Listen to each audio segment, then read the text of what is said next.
This segment brought to you by Kansas Farm Bureau, the voice of agriculture.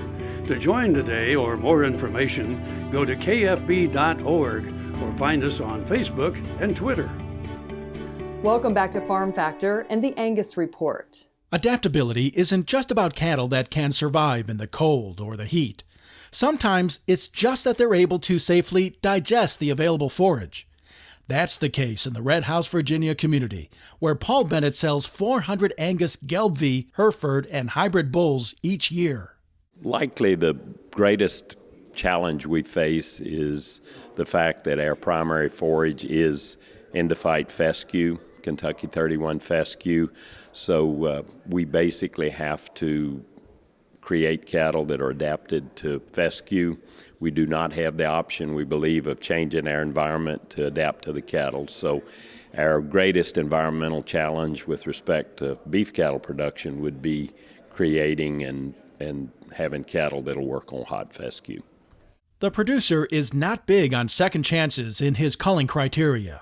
Well, we just work with Mother Nature and we let her be part of the selection process. We try not to manage problems out of our cattle, but rather let Mother Nature work with us in identifying the cattle that will truly excel in that environment and reproducing those cattle and eliminating the cattle that are not capable of producing in that environment.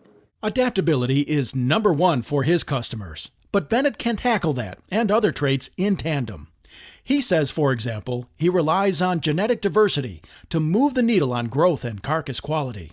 In the Angus breed, we have a big, broad population to select from, and we do believe that it's important that we utilize the entire population to select our genetics from.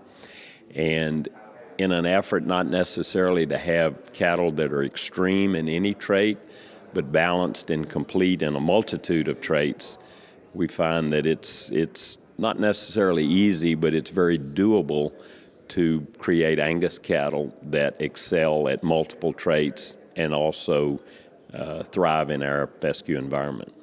It's just a matter of using all available data to create the very best cattle. I'm Bob Cervera. Stay tuned. After the break, it's Plain Talk with Kyle and Dwayne. Sure Crop Fertilizers was started by my father, Don Sherman, and my mother, Shirley Sherman. Family business that started in the 80s. We predominantly focus on plant nutrients and what we can do to give growers better responses with the fertilizer dollars that they do, and what we can do to make those things work better for the grower. We're based out of Seneca, Kansas. We work with growers in their soil analysis to figure out what they need, and then we can put those in a blend that gives them the best results, and so that we can deliver that direct to their farm so that they have those nutrients where they need them, when they need them, and so that they can apply them in a manner that's very efficient to them and works well in their planting systems and what they're doing. Sure Crop Fertilizers has been around for a long time. We always say we're big enough to take care of everything you need, but we're small enough to do it quickly. You can get a hold of us at 1-800-635-4743. Our website is surecropfertilizers.com, and you can always email me at Corey@surecropfertilizers.com, and with any questions you have, we're glad to answer it and work with you.